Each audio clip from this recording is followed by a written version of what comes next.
Good evening, everybody, and welcome to the Wheeler Centre. My name's Michael Bachelard. I'm a journalist at The Age, and this is the esteemed Chris Masters, the man you've all come to see tonight. Before we begin, would like to acknowledge that we're meeting today on the lands of the Wurundjeri Woiwurrung people of the Kulin Nation, the traditional custodians of the land on which this event is taking place. And I'd like to acknowledge any First Nations people with us today and to pay my respects to their elders past, present and emerging. This event's presented in partnership with the Wheeler Centre and the Australian Political Book of the Year. I really am delighted to be here to talk to Chris. We're able to do so because of the sponsorship by the bookstore The Hill of Content and public strategy firm York Park Group. Speaking of Hill of Content, they will have copies of Chris's book Flawed Hero, Truth, Lies and War Crimes for sale at the back of the room afterwards. And I think Chris might be signing some as well. So Chris, I just wanted to start at the end in some sense because this week we discovered finally that this case is over and you won, that the High Court had finally...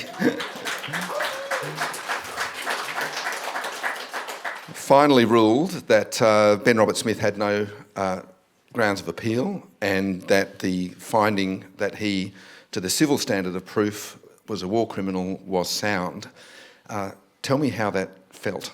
It felt wonderful, a bit of an anticlimax.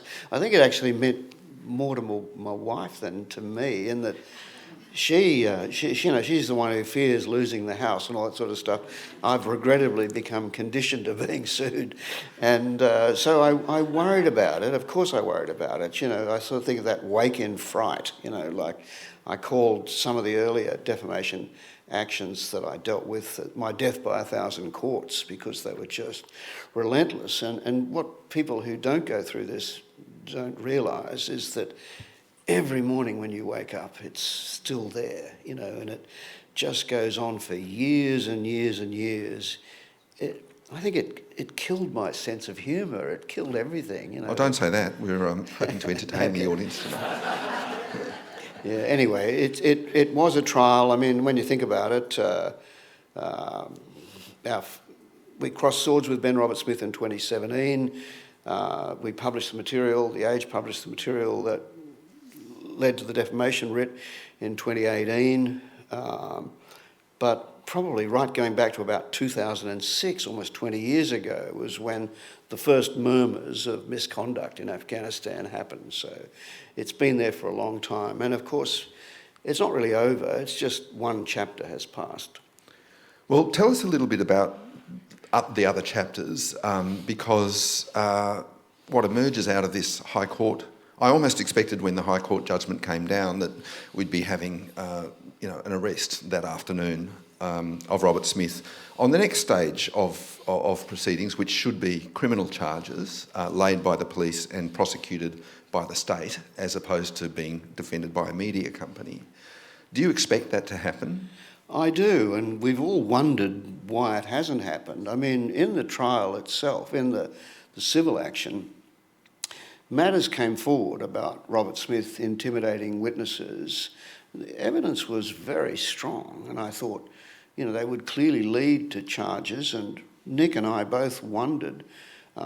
We knew that the police were doing stuff, but... That's Nick McKenzie, the Age journalist and co-author. My colleague, yeah. Right. And we wondered ourselves why there weren't charges, but I guess looking back on it now, you can see that they've never acknowledged this, but perhaps they were just holding off on everything, because had we gone down in a civil action, that might have looked difficult for them, launching a criminal action.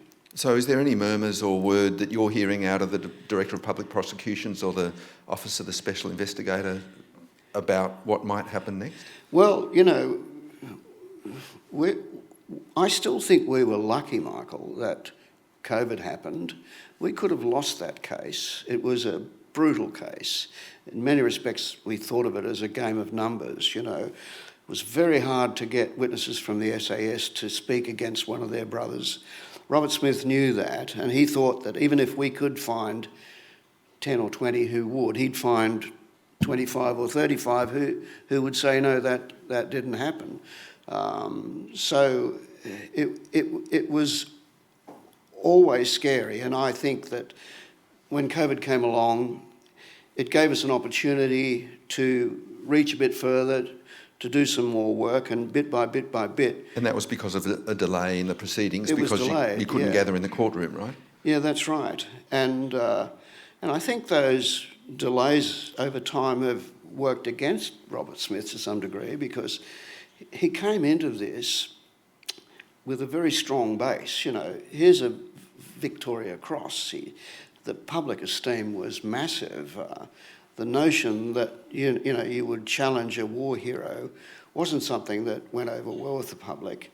But bit by bit, I think that his credibility was eroded, and of course, you'd also think the courts would not be happy with the fact that here was somebody who must have known that he was guilty, who couldn't accept responsibility for anything that he did. And I think Andrew Hastie, the politician who was one of our witnesses, said, look, he's putting the nation through misery. I actually think that was pretty right. So I don't expect it will count for him in the end, but I've never been certain that the public have a lot of appetite for locking up soldiers, let alone war heroes. So does that, do you think, mean in some sense that that's less likely to lead to a prosecution? And if it doesn't, is there another recourse? No, I think that there will be a prosecution, and what I'm saying, the parallel between the delays through COVID and this attenuated trial is that I'm sure that the OSI, the Office of the Special Investigator, has had more time to do a lot more work. We can't know what's going on, but of course you hear little things around the edges. We talk to same witnesses, etc. And I suspect that the case that we had, which was heard to not a beyond reasonable doubt standard, but a balance of probability standard, it was still extremely strong. I mean, many of the lawyers thought that the evidence that we presented, where four separate judges said, yes, we believe these murders have occurred. I think that I wouldn't be surprised if there are more. And I think you were mentioning in the green room that if you're not right and the prosecution doesn't go ahead, that there may ultimately be another court, the International Criminal Court, that could act? Well, I think it's one of the reasons in the background why the government has been tough on this. They always knew, and the Defence Force always knew, that if they ducked it, as many countries have ducked this, then the ICC could step in. Something else we were talking about earlier was about the War Memorial, and it's not such a jump cut from what we were talking about, because it seems that this kind of cultural institution, which had an enormous Ben Robert Smith display and still has it, now amended with a small plaque, was behind him. I mean, I think you were quite close at one point to Brendan Nelson, who was the director of the War Memorial. Tell me about how that kind of panned out as this reporting started to show that perhaps certainly our most decorated living war hero, but also, a towering individual. How did that play out? Yeah, I mean, going back to 2017, I'd heard these rumours. It was amazing how it all started. There's a lot of luck in journalism, as you know. And as it happened, two of the soldiers that were with him in a particular action that witnessed something, that they witnessed the shooting of an unarmed teenager. As it turned out, I ended up speaking with both of them. One, the father of, well, he didn't speak with the first one. His father told me what had happened because he happened to live around the corner. And then the second one, who was with him, I'm sitting down at a talk at Duntroon, and he tells me the same story. That is why I felt I had to talk to Robert Smith to reconcile this, to get his side of the story. Now, at the time, I was doing some work for the War Memorial and worked with Brendan Nelson because I'd done so much work in Afghanistan. You know, I'd been working on the Afghanistan galleries, and I tell you what, Michael, this is not, who wants to take on a 6'8" VC, you know? It's not as if I relished the prospect of getting into a fight with Robert Smith. More to them, and considering that the sensitivities around the War Memorial, the display, Kerry Stokes, Robert Smith's employer, being the chairman of the War Memorial, I also felt that all these rumours that we're hearing and the beginning of the IG-8F inquiry, you know, was something the War Memorial needed to deal with. And so I found the opportunity one morning when I was with Brendan Nelson to raise it with him. And you know, I said, Brendan, you know, the centenary of Anzac was in 2015. You know, you found the words to describe the importance of that occasion. I think we really need to find the words again to talk about how war brings out the worst in us as well as the best in us. And I didn't really want to raise the Robert Smith stuff because I thought it would cause really big trouble with Kerry Stokes. And besides, I didn't know enough, you know. I'd only heard the allegations, and we both know an allegation isn't a fact. Anyway, it was Nelson who actually brought Robert Smith into the conversation. He said, yes, Chris, I'm really worried about Ben. You know, he's sort of saying inappropriate things at public functions. He drinks too much. He said other things that went against Ben's character to some degree. And but he, of course, saw Ben more as a victim of all of this rather than a perpetrator. He just thought the demons had got to him. But it's a big time now for the War Memorial as to, you know, what they do with that central exhibit.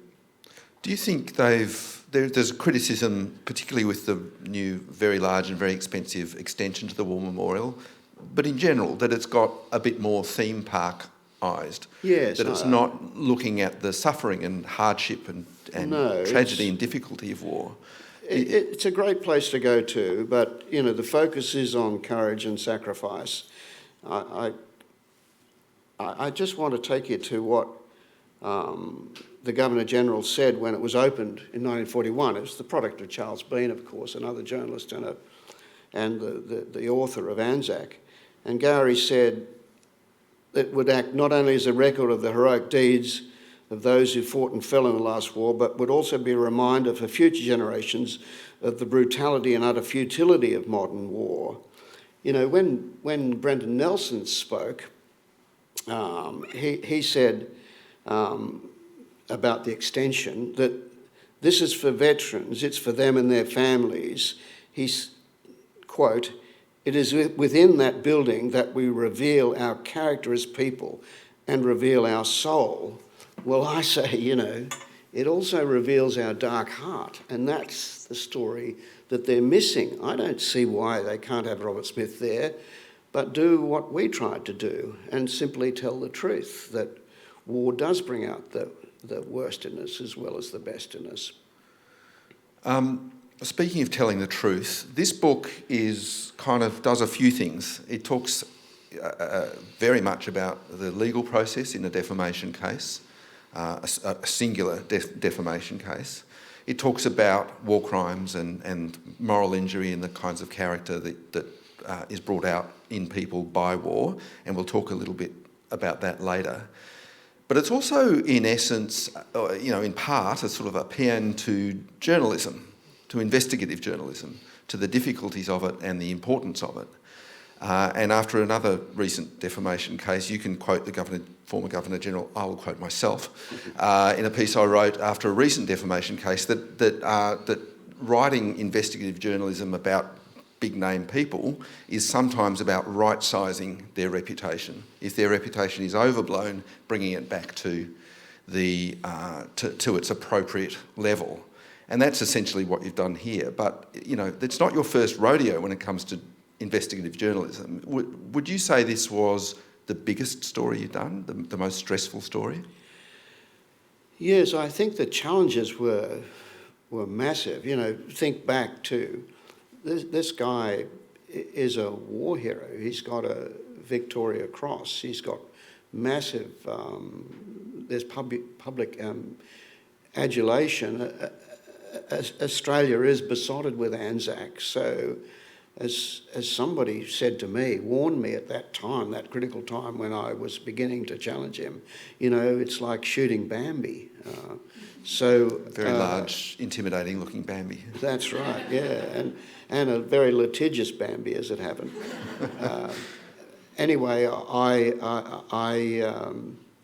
but I think in investigative journalism, what's the difference? You know, all journalism should be investigative, but if there's a difference, it's temporal. We have an opportunity to go further and go harder, and so, you know, I always took it that the story that I should do is the one I least wanted to do.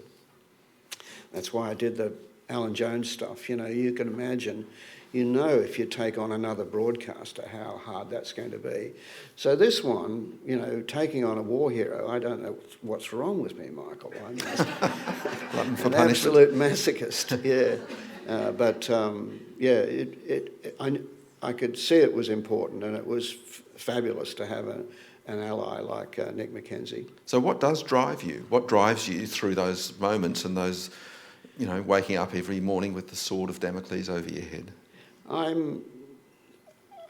I think of journalism as a vocation. I think I say to all journalists, no matter where they work, that it's up to you to make a decision to act professionally.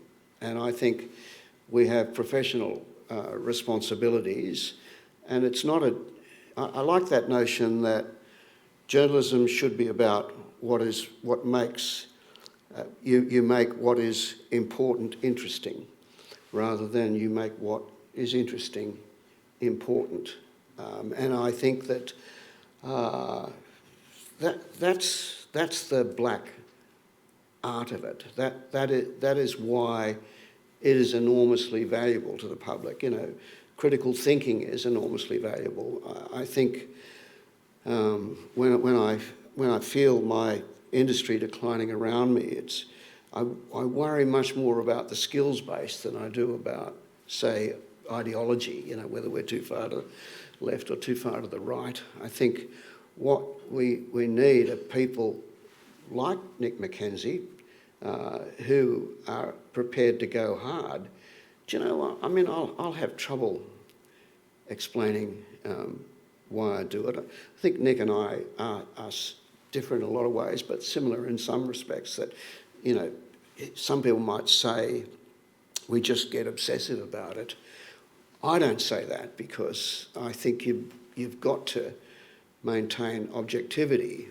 But journalism to me is a verb, not a noun. It's about the struggle. And I think that struggle for truth, it's not about truth, it's about the pursuit of truth. And I think I'm really lucky that I got into a job like that, because it absolutely suits the way I think. I don't know how I think, but... Well, we'll sort of try and probe that a little further in the course of the next 40 minutes. But if I look at the stories I've done and the stories that Nick's done and you've done and other investigative journalists do, the degree of difficulty here was off the charts. For one thing, quite apart from the target being, a war hero, a highly decorated war hero, backed by a TV network, and its owner, Mogul, the director of the War Memorial, and probably half the Parliament. The victims of this were either dead or in Afghanistan, and the witnesses were sworn. They had legislative secrecy provisions built into the SAS rules. So you didn't have anybody really who was able to present the story to you, and yet you did it.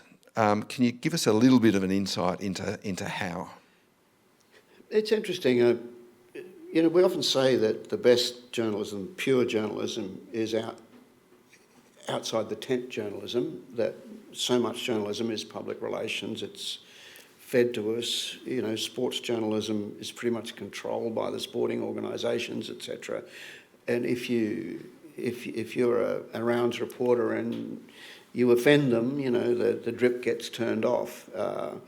But I think journalism is about good judgment. Good journalism is good judgment, and it occurs whether you're inside the tent or outside the tent.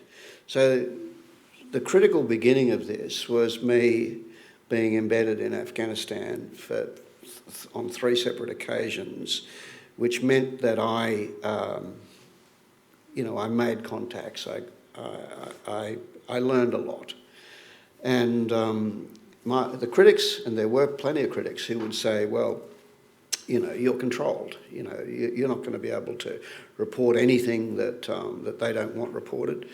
And, how can you find out what the Afghan villagers really think when you've got a soldier with body armour and a weapon standing right beside you? And, they've clearly got a good point. But we apply critical thinking, we apply judgment. I didn't ever think that should stop me from telling the story.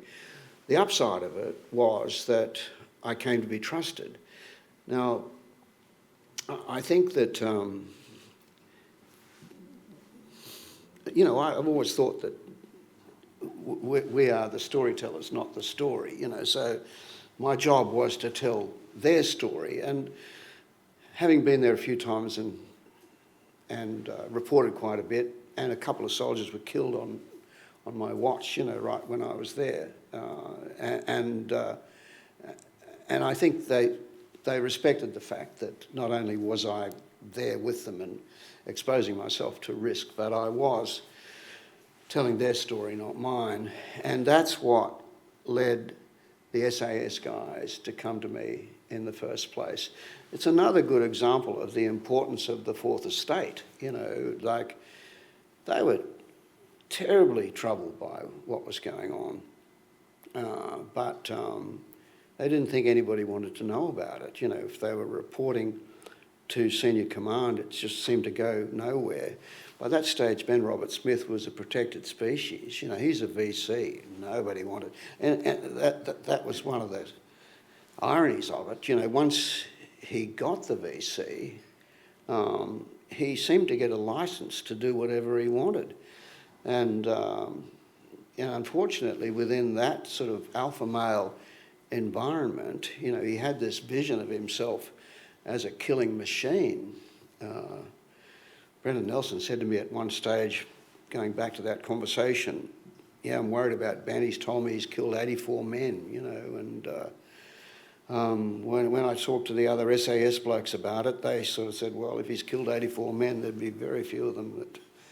I better not go any further there. I've already been sued enough. Yeah. So essentially, it was a very slow process over how many years of building trust and credibility with these people? Yeah. Well, I first went there in 07, and then I went back in 2010, and then I was the only one to embed with Special Forces in 2011. About a year later was that first conversation with the father of person one, soldier one, and he told me some things, and then a year or so after that, I coincidentally ran into soldier two. He told me more things, and then in 2017, I sat down with Ben Roberts-Smith. I reckon, he should have PR'd his way out of it. If Ben had said to me at that stage, look, Chris, those guys have a different view of what happened on the battlefield to me, but guess what? Everybody's got a different view on the battlefield. It's called the fog of war. We all see things differently, and it's true they do. I have respect for them, but I respectfully disagree. I just wonder if he had said that, whether any of this would have happened. What did he do instead? No, well, he arced up, he got really angry, and he did what Ben does. That's what I think about him. He's driven by ego and entitlement. He'd always got his way. A big guy, he was able to intimidate fellow soldiers.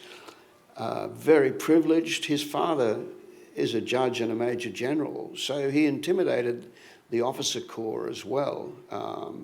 So the checks and balances just didn't apply. And when they gave him the VC, it was a license for something horrible. It's one of the core incidents in this book and in the reporting was the kicking an Afghan villager off the cliff, and that came after the VC, didn't it? That did, yeah. The VC action happens in 2010. The cliff incident is actually November 11, 2012.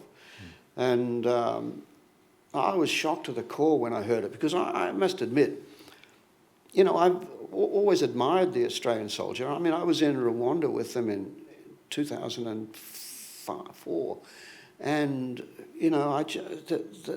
that courageous restraint, them keeping their fingers off the trigger and exposing themselves to enormous risk, I really admired it. And I was in Timor in 99, and I remember a villager coming up to me and saying, "Your soldiers are wonderful.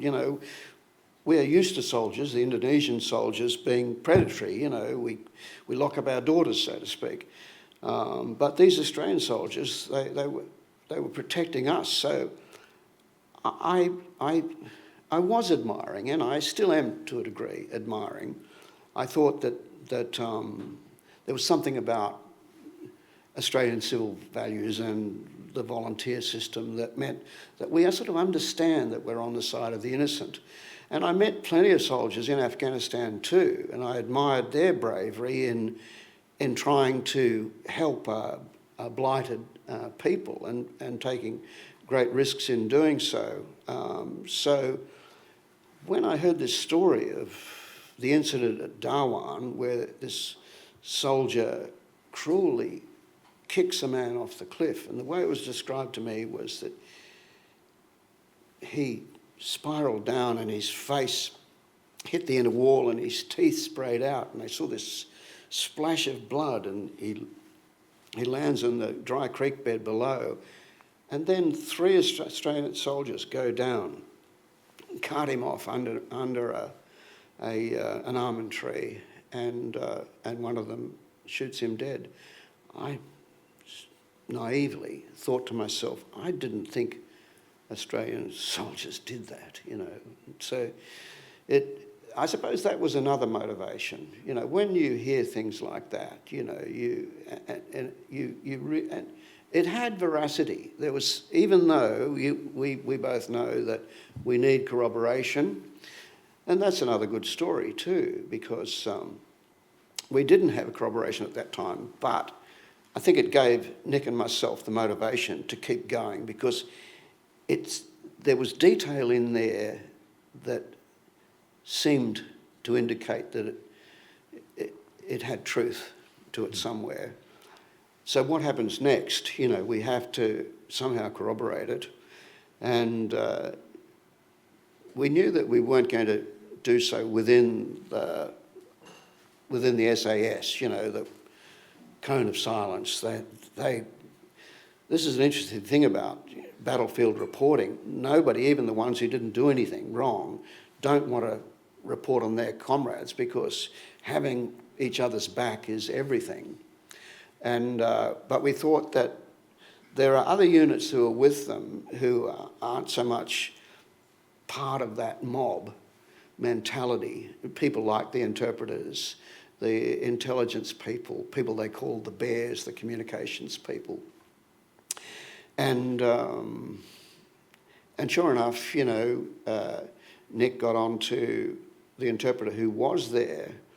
Now, he pretty much, without prompting, repeats what we've already been told. And then we chased down Afghan villagers who lived there, and they repeat what we've been told. So if you're going to take on these stories and you're going to ask the public to believe it, you've got to believe it yourself.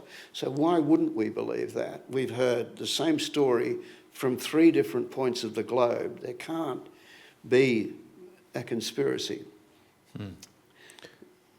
That I think became quite an important part of the trial. The fact that those Afghan villagers also gave evidence in the trial, which was incredibly significant. One of them said, for example, yeah, this soldier, the tallest soldier I'd ever seen, was wet from the waist down when he kicked Ali Joan off the cliff.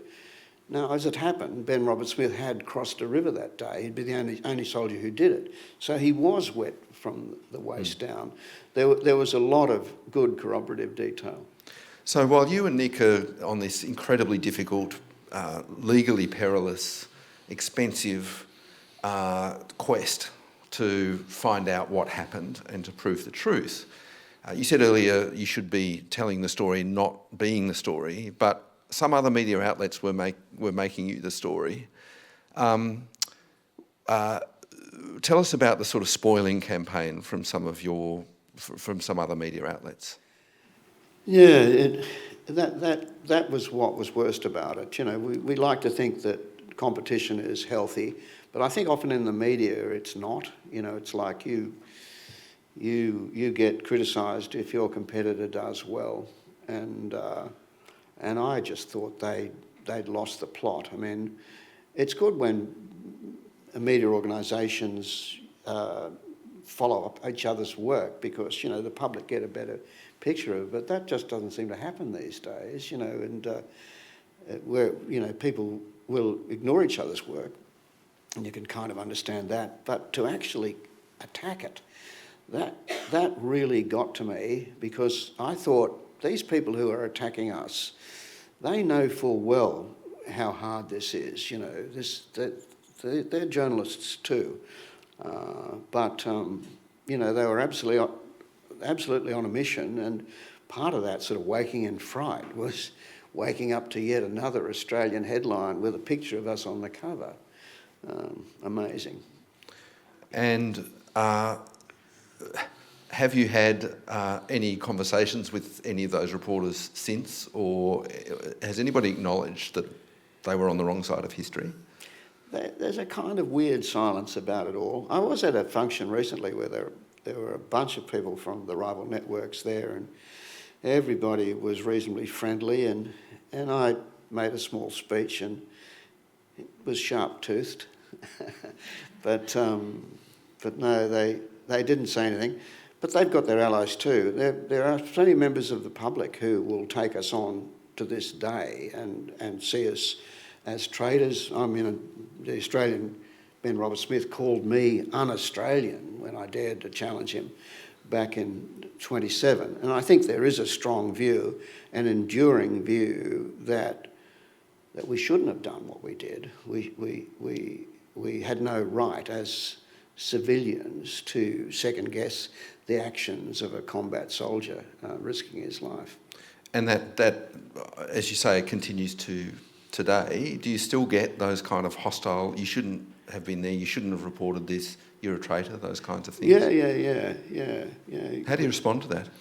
Well, I mean, it's a hard one, because I would have thought I didn't need to anymore, because, you know, this massive court case, 110 days, all this evidence, 4 judges, you know, we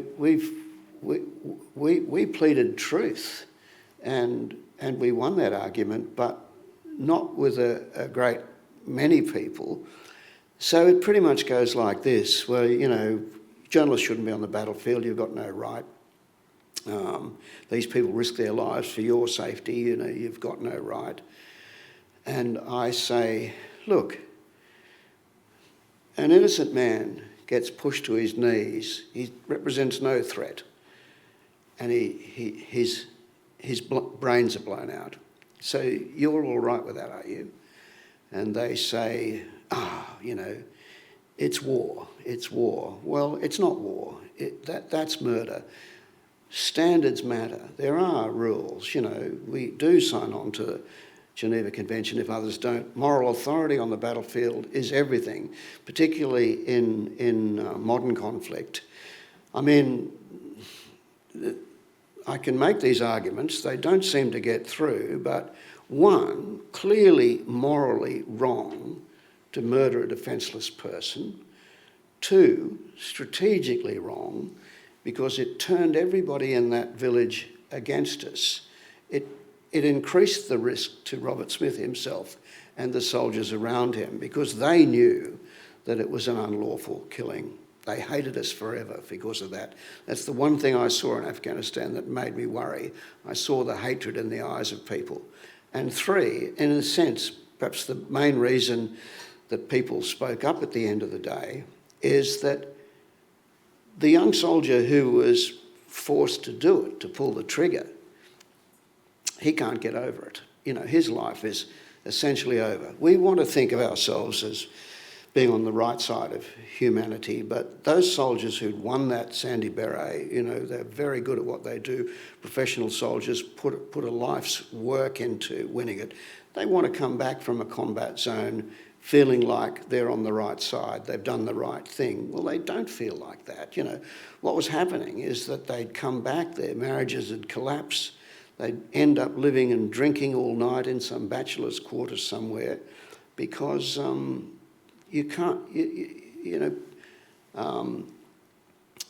personal esteem really counts, a sense of honour really counts, and it was stripped from them.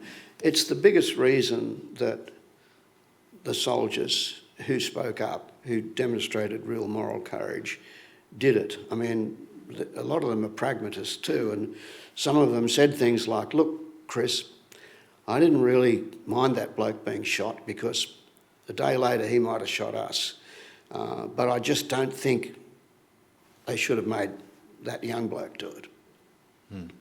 I want to talk about moral authority a little bit, or moral conscience, essentially, because I know some journalists, after years of seeing terrible things, also have trouble with post-traumatic stress disorder and other kind of mental health issues, but it's rife in soldiers. And there's a couple of quotes in this book that just really struck me on this. There's a fella called David Wegman, who I think you admire. Yeah. He talks about moral authority being absolutely essential. He says, the second you erode your own sense of what is right, we're not talking about the laws here or whatever, it's your own sense of what is right, you've lost the game. These old adages of it's not whether you win or lose, it's how you play the game, are rooted in some of the most essential wisdom that we've managed to extract as a culture. The reason you've got to play a straight game is for your own sake. Yeah. And then Dusty Miller's the other one. Dusty's a great friend of Nick's, and I've met Dusty a couple of times. And he suffers terribly from PTSD as a result of, in his case, feeling like he didn't do enough when he was confronted with somebody else doing a criminal act. He says, it's one of the intrusive thoughts I get. It just feels like I lacked intestinal fortitude at the time, that I should have stopped it and I didn't. And I know there are more others out there that feel the same way as I do. You can't keep this stuff to yourself. So people who feel like that and have demons as a result, how have they responded to this reporting and this book and this court case?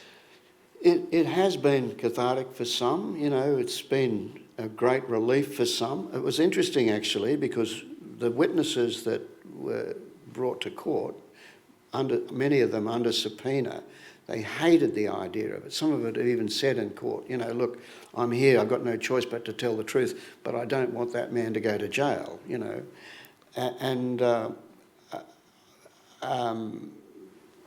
But the healing light of truth, it really has been healing for some of them. I think of person one, that the redhead, the young soldier who was bullied by Robert Smith for about 10 years. I think it was enormously cathartic for him. There would have been a time when he just thought that he had absolutely no friends, that he'd been bullied by this guy for so long. He'd been accused of being a coward. He was actually a very solid soldier. He ended up having a higher rank than Robert Smith ever achieved. He talk about resilience, but in some respects there was karma. You know, it did come right for him. There were others. I really felt for a lot of them. You know, it's a bit of a jail yard culture there. It's buffy macho, you know, and it just was allowed to get out of control, where it all became about the kill count rather than what they were really there for.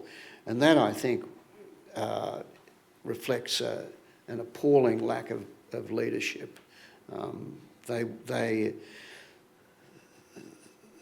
It shouldn't just be corporals and troopers who are getting into trouble for this. Well, why is that? Because that's become a political issue. There's one of the attacks on this kind of prosecute Ben Robert Smith idea is that, well, what about the colonels and the generals? Why aren't they being prosecuted? Why aren't they, Chris? Yeah, because there's not the evidence. I mean, it is complicated. It's true that Nick and I actually couldn't see their fingerprints on anything.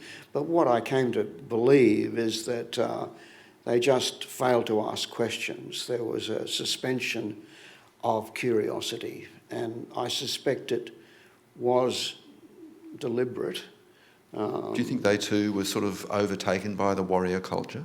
I think a lot of them have been intimidated by the warrior culture. I mean, if you're a young captain in Afghanistan, you know, you're 30 years old, say, and you've got a 40-year-old sergeant with, you know, he's been there 10 times already and has got 4 medals and he knows his stuff. You know, you haven't been there before.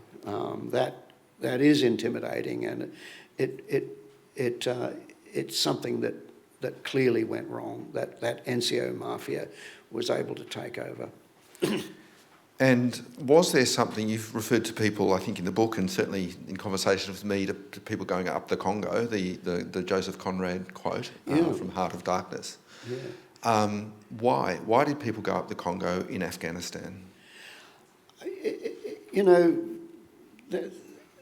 it was a brutal environment. One soldier was telling me about how, you know, they'd break into compounds in the dead of night. They must look like they came from outer space. You know, they've got these night vision goggles.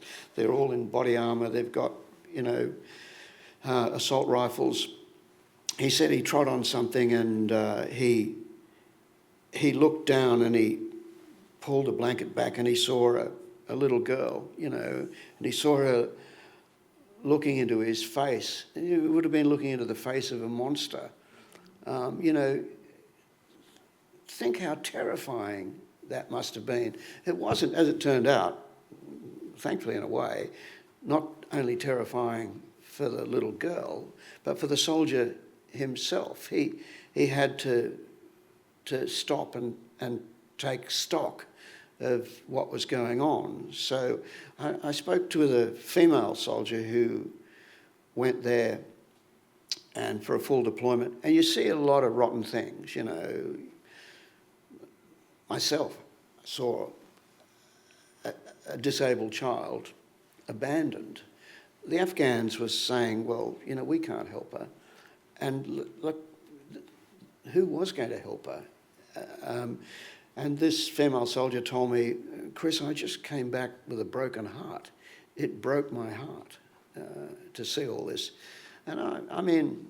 And these guys were being repeatedly deployed. That was a political decision, wasn't it? Because the government wanted the SAS to be at the front there. And I think the real goal, which was to bring about civil order and gain some sort of trust with the Afghan people so that they could take charge of their own security, it was just so abstract, and I think we can now see unattainable. You know, it was like you can't turn that place into Switzerland, and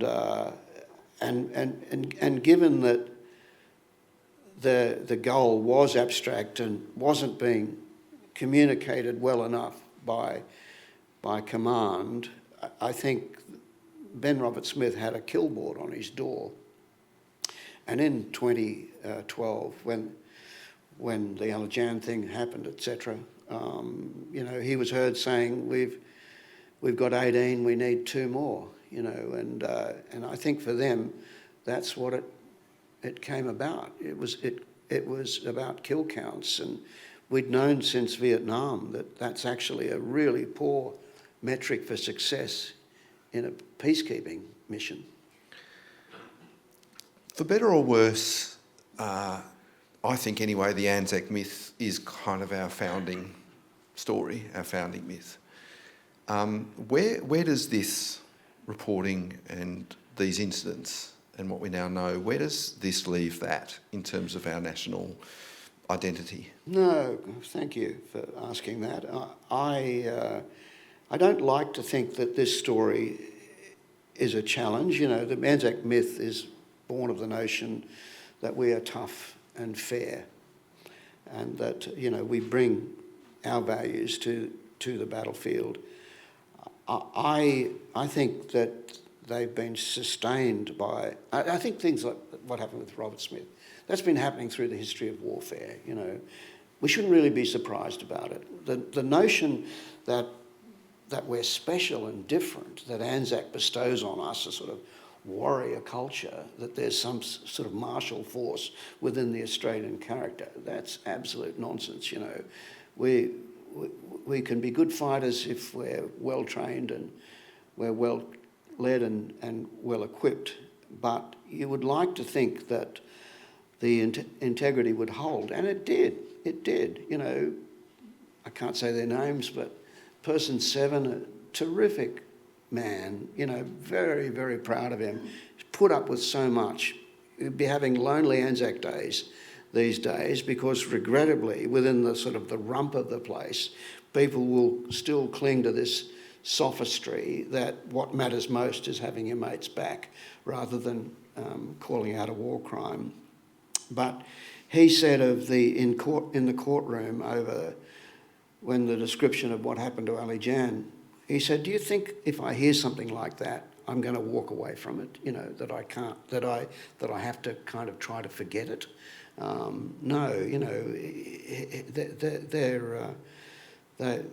I think that regiment would have been closed down if this had erupted as a scandal that had been brought to light by a couple of reptiles from the press rather than initially from the soldiers themselves.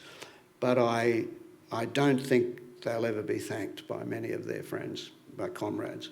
So you think the 20 who stood up on your side, trumping the 13 that stood up on Robert Smith's side, they support, they bolster the Anzac legend? Yeah, I do. And I think their grandkids will be proud of them. But it'll be tough. We've got a few minutes left. I just want to circle back to journalism briefly. And I want to ask you, because there's a quote in the book which sort of a lot of people will find surprising. It says, you say, to you, the crucial values of investigative journalism are a faith in human decency and a faith in the healing power of truth. The second I think nobody would dispute, but how can you have faith in human decency when you do investigative journalism and you're trying to root out exactly the opposite? I know. Yeah, you ask good questions. There's a thing called sustained belief, and some beliefs you have not because they make sense, but they're a good idea. And I think, and that came from my mother. My mother was a great Australian journalist, and she said that she believed that people were basically decent. If you see the sort of things that you and I and many of our colleagues have seen over the years, obviously that proposition can be enormously challenged, but it's still important. What side do you want to be on? And look, if I could interpose myself here for a moment, I share that belief, and it's almost surprise or shock that bad things happen, and kind of perhaps righteous anger or fury that bad things happen and that bad people do bad things that fuels it. Would you agree with that? Yes, I do. I mean, and it's probably one of the reasons why I believe in soldiers. I mean, I'm anti-war, but I'm not anti-soldier. And the world can be a nasty place. You know, there are occasions when we really need to defend ourselves. One of the things, by the way, they said about why we shouldn't bring up this story, the politics of it are such that, better we keep this hidden because it's more comfort to our enemies, and of course it will kill off recruitment. It hasn't. Recruitment is actually up. Do you have a theory as to why? Because the world is a nasty place. That is why. Because of Gaza, Palestine, Ukraine. Yeah. So you've done a lot of reporting. You've been to war zones numerous times. You've written about Alan Jones. You've blown open the Moonlight State in Queensland all those years ago. Big rugby league. What's next for you? It's time for me to quieten down a bit, I think. Yeah. I do have other ideas and other things to do, but I mean, the spirit is willing, but the flesh is a lot weaker. I don't think it's my turn anymore. I'm really pleased to see Nick McKenzie out there kicking goals and you doing the same. So I'll stand back and watch. It's exhausting, isn't it? Exhausting. It's exhausting, yeah. Well, the thing about investigative journalism that is that you carry the burden with you. Like if you do daily journalism, it's quick hits and it's a lot of quick satisfaction and it's rolling, but you can come home and you can put it behind you. But with every day, with every new discovery, you carry those things and it doesn't stop when you've actually published. It goes on forever. Well, Chris, it's been fascinating. You and I have talked a lot over the past few years, but I've learned stuff tonight that I had never heard before, and it is fascinating. So, please, Chris Masters.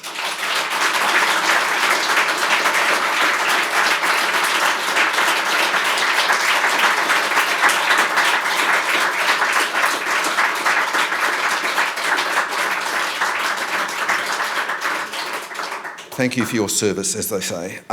So now we've come to the point in the evening where the Australian Political Book of the Year shortlist is to be announced, and to do so I'd like to invite another legend of journalism, Barrie Cassidy, onto the stage.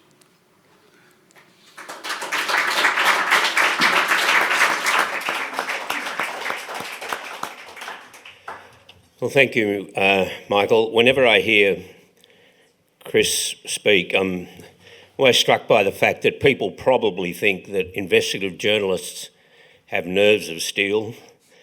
The fact is their nerves are no different to anybody else in the media. It's just that they have to try and find ways, I think, to cope with the anxieties and the uncertainties and what Michael described as the perilous legalities of investigative journalism. And we're just so lucky in this country that we have Chris, we have Michael, we have Nick McKenzie, we have Kate McClimate, we have some great investigative journalists. Before I go on to the short list, I want to thank fellow judges, John Warhurst, who is Professor of Politics at ANU, and Kerry O'Brien, Senior Writer at the Age newspaper, who joined us this year. Every year there is a quality that stands out among the best political books.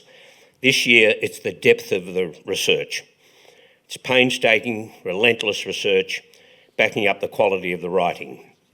I'm going to name the four on the short list in the alphabetical order of the authors' names. First, Joe Aston, The Chairman's Lounge, published by Scribner, an imprint of Simon & Schuster. Joe Aston paints a portrait of an airline that took its focus off both the staff and customers. It is a gutsy and a scathing critique of Qantas and its CEO, Alan Joyce, told by the ultimate insider. However, its political clout is separate to all of that. It portrays the Chairman's Lounge as a carefully, strategically chosen privilege for a few, including politicians, stirring questions about compromise and undue influence. The second on the list, Andrew Fowler, Nuked, subtitled The Submarine Fiasco That Sank Australia's Sovereignty, published by Melbourne University Press. This book documents the AUKUS submarines deals, and as the title suggests, it has a strong opinion on that development. Fowler's view is that it left a trail of wreckage from the boulevards of Paris to the docklands of Adelaide. Fowler interviewed numerous people around the world and concluded it was a multi-million-dollar botched operation that compromised Australia's ability to defend itself. Number 3 on the list, Rick Morton, Mean Streak, published by Fourth Estate, an imprint of HarperCollins. This story is a political tragedy. Superbly documented by Rick Morton, it's the story of robo-debt.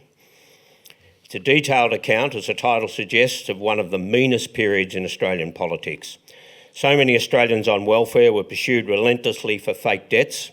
A Royal Commission described the scheme as a massive failure and said it was remarkable that the government and sections of the public service showed such little interest in the scheme's legality. And now, just a week ago, the government of the day has foreshadowed a payout that, if approved by the federal court, and surely it will amount to the biggest class action in our history. And fourth on the list, the fourth finalist for the Australian Political Book of the Year, Claire Wright, for Naku Daruk, The Bark Petitions, published by Text Publishing Melbourne. Claire tells the story of the Akala people in Arnhem Land in the early 60s, who were living on a Methodist mission besieged by mining. They were determined to protect their land under customary law and came up with the unique concept of bark petitions to the federal parliament. They got the attention of the parliament and the nation. The petitions led to an inquiry and eventually land rights legislation and the Mabo judgment. It is the third in a trilogy of books by Claire over 10 years or so, documenting significant contributions to Australia's democracy, the first Eureka, and the second, the suffrage campaigners. It was a hugely difficult task, first of all from a very big field, to reduce it to a long list of 10 and then a short list of 4. And we've got an equally difficult task ahead of us, not yet done, but we must choose a winner by November, just a single winner from that list. And I want to finally mention that apart from Chris's book that'll be at the back of the room for signing, thanks to the Hill of Content bookshop and Diane Duncan, who are here, and they're major sponsors of the Political Book of the Year. Miraculously available right now from that bookshop will also be the 4 books that I just mentioned. Thank you.